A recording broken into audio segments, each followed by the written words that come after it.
What is going on, guys? Welcome back to another video here on the channel. Today we are going to be talking about flotation devices, bobbers, strike indicators, whatever you want to call them. That is what we are going to be talking about today.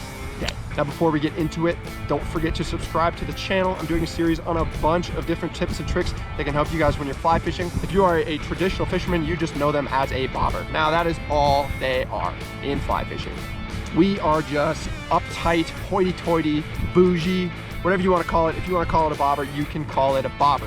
We'll go right into the different types of indicators. I'm going to start off with one that I don't actually have on me right now. I don't usually use it that much, but it can be really valuable in specific situations. That is the yarn indicator. I'll pop a picture up right here. Now, that yarn indicator is super light. If you're fishing really shallow water, a yarn indicator is great. If you're fishing water... Damn, these cows behind me get me every time. If you're fishing water where the fish are very spooky, that can be an excellent choice as well. They actually work a lot better than you would imagine, and that's actually one that I haven't used that much in my life. However, I know that you can utilize it in different situations. I just haven't been in that situation too many times. Another one is just a good old foam indicator. It's got the twist off. You just put your line right in the crack. You can wrap it around a couple times so that that indicator doesn't slip up and down your line while you are actually fishing, while you're casting back and forth. Put the cap right on top, twist it on down, and you're good to go.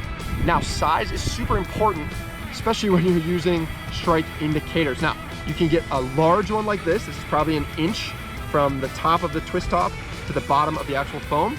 And then you can go for one a little bit smaller. That's actually only 3/4 of an inch. And you can go even smaller than that.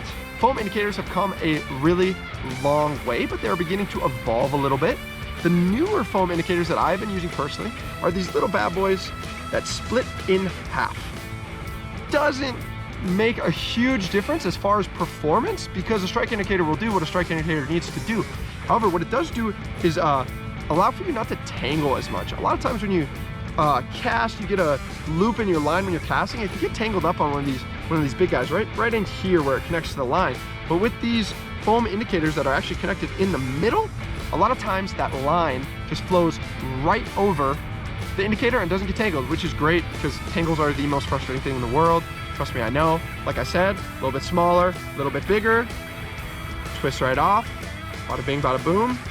And color is obviously a very preference-based thing. You don't necessarily need any one color. Sometimes white blends in with the bubbles in the river, and that can be really hard to pick up. Orange has been a great one. There's not a lot of natural things that are orange. Very personal preference, not a huge deal. Another type of strike indicator is a pinch foam indicator. These are pulsas. That's an actual brand.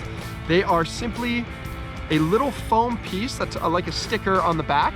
You can either fold them over your line and just use one, or use two and put it together, make it a little bit bigger, or go crazy and put a bunch on there if you really would like. Now, a good thing about pulses that I mentioned about the yarn indicators, these are actually very light. If you're fishing in slow, shallow water, or even fast shallow water, or where the fish are really spooky, it's really nice to have something really light. That's one thing that you have to keep in mind. Going back to the foam indicators, these things are pretty big. And even when they're not pretty big, they are heavy. They smack the water pretty hard. So when you are fishing in those spooky areas or shallower waters, it's really important to keep that in mind. You don't want to spook the fish, because if you spook the fish, you're not going to catch them. Another type of indicator that I don't necessarily have on me right now is the balloon indicator. You just get a little kit. It's a balloon, you blow it up, attach it to your line. I've honestly never used those before. That's really good if you're fishing really heavy nymph rigs, really deep. I just don't do that very often. Here are the rivers I fish, they're relatively shallow, so it's nice to just use the ones that I've already stated. Another one, they're very similar to these, but it's just a plastic, almost rubber indicator. It works essentially the same as a foam indicator, but it's just a loop. You pinch the line, make a little alien head, pop it through the hole, bring it around and tighten it. Now, those slip around a little bit, but they essentially do the same thing as one of these foam twist off ones, and they have the same result, honestly.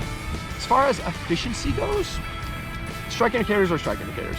The bigger for deeper nymph rigs is obviously something that you should look at, and the smaller and lighter for a shallower nymph rig are definitely something that you should take into account.